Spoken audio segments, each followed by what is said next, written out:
There's currently debating over what to do with LA Metro's proposed Sepulveda line between the San Fernando Valley and the E line. So, why am I talking about a proposed second phase? Well, first, because I love to dream. And so much of this channel is about dreaming of better mass transit in the United States. And second, because perhaps imagining what a second phase could look like will help us figure out what we want out of the first phase.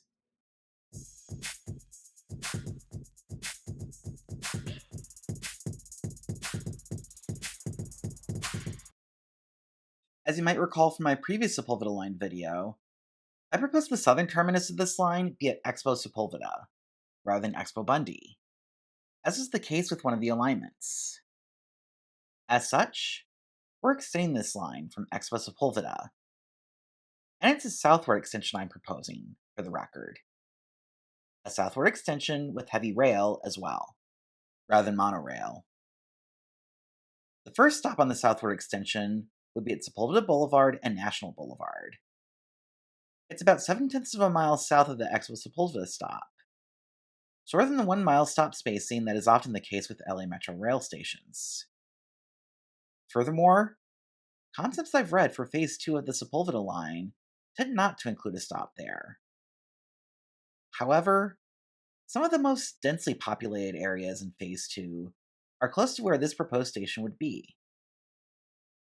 And if we're not going to improve transit where people actually live, what are we doing? Honestly. Speaking of east west thoroughfares, I'd have a stop at Sepulveda Boulevard and the east west thoroughfare that is Venice Boulevard. That would provide a transfer to LA Metro's Line 33 bus, which has a lot of ridership.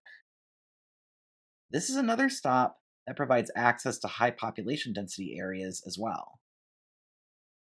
The following stop would be at Sepulveda Boulevard and Slauson Avenue. I have a lot of feelings about this stop location, despite the fact that I'm the one proposing the stop location. In particular, I have feelings around how there's an area with a lot of jobs that this stop mostly misses. An area that includes offices for TikTok. However, I can't find a reasonable way to get the line any closer to this major area of employment. Perhaps a peak hour shuttle between the station and these corporate offices would be useful. Or it's about a 15-minute walk from the station to many of these offices. As a consolation prize, the stop would more directly serve Westfield Culver City. But I don't know how much of a consolation that is, given that traditional malls are on the decline in the United States. A better consolation prize is that the stop would be near the Culver City Transit Center, and that would offer connections to a number of bus lines. Next, I'd have a stop at Sepulveda Boulevard and Center Drive. As you can tell on Google Earth, there is a lot of high density development near the proposed stop. The development in this area is mostly on Center Drive itself. It's the stop on Center Drive. The penultimate stop of the extension would be at Sepulveda Boulevard and Manchester Avenue. There's a fair bit of development in the area, as you can see on Google Street View. However, there is also a sea of parking around the stop. If this movement away from car dependence ever succeeds, this could free up some space for some transit oriented development. The train would then turn onto Manchester Avenue, and then make another turn under the tracks for the K line. This would lead us to the final stop, which would be at LAX Metro Transit Center. And that is my Sepulveda Line Phase 2 proposal.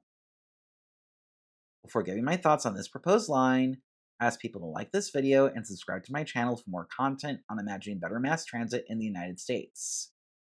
Please leave a comment in the comment section below if you have thoughts on my proposed Sepulveda Line extension.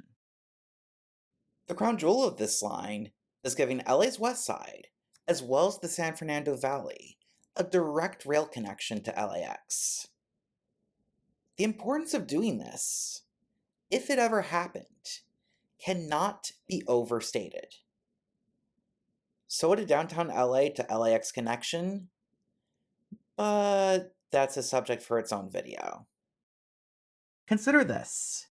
In car centric LA, 1.8 million people in 2024 were willing to pay $12.75 to ride a bus between either Van Nuys Airport in the San Fernando Valley or LA Union Station in LAX. Based on that data, ridership likely would be massive if you provided a train instead of a bus between the San Fernando Valley and LAX, and the LA Metro fare of $1.75 instead of $12.75 for the current services. One thing that is worth discussing is whether having 3 train lines serve LAX, which is what it would be with this Sepulveda extension, is overkill. The short answer is that I don't think so, but I'm open to other opinions on this in the comment section below. Here's my longer answer. In 2024, LAX served over 76 million passengers. If just 10% of those passengers took LA Metro Rail, LAX Metro Transit Center would have over 7.6 million riders in a year, or over 20,800 riders a day. I don't know what the breakdown would be in terms of weekday versus weekend ridership, but my best guesstimate is that, based on this ridership map, LAX Metro Transit Center has the potential to become one of the busiest stations in the entire system, only behind 7th Street Metro Center, and potentially busier than Union Station. And that's before we get to all the jobs in the area. Well over 600,000 of them, at least as of pre pandemic. Bottom line, having 3 train lines stop at a place that has the potential to become one of the system's busiest stops is absolutely not overkill. If anything, it seems reasonable for LAX Metro Transit Center to be a major transit hub.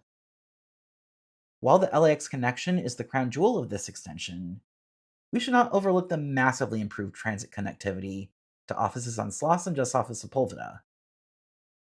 While that connectivity is still not ideal, it would be significantly better than before. And, with frequent rush hour shuttle bus service between the Slauson Sepulveda station and these offices, that could help a lot of people too. And we should also not overlook the high density development by Sepulveda Boulevard and Center Drive that this line would serve. Nor should we overlook that this line serves some densely populated neighborhoods in the northern portion of this route. But let's be honest, all this is secondary to providing that San Fernando Valley to LAX connection. No offense to any of the other stops proposed, but this is the biggest deal of them all. Also big is that, while I have a long way to go with my greater LA Metro Rail map, I like how it's forming. There are definitely big gaps on this map, gaps I hope to address in future videos. But I like how this map is becoming more representative of the polycentric metropolis LA is. And it's going to continue to be this way. And on that note, thank you for watching this video and have a good day. Also, wow, having my face on this camera for the first time is weird.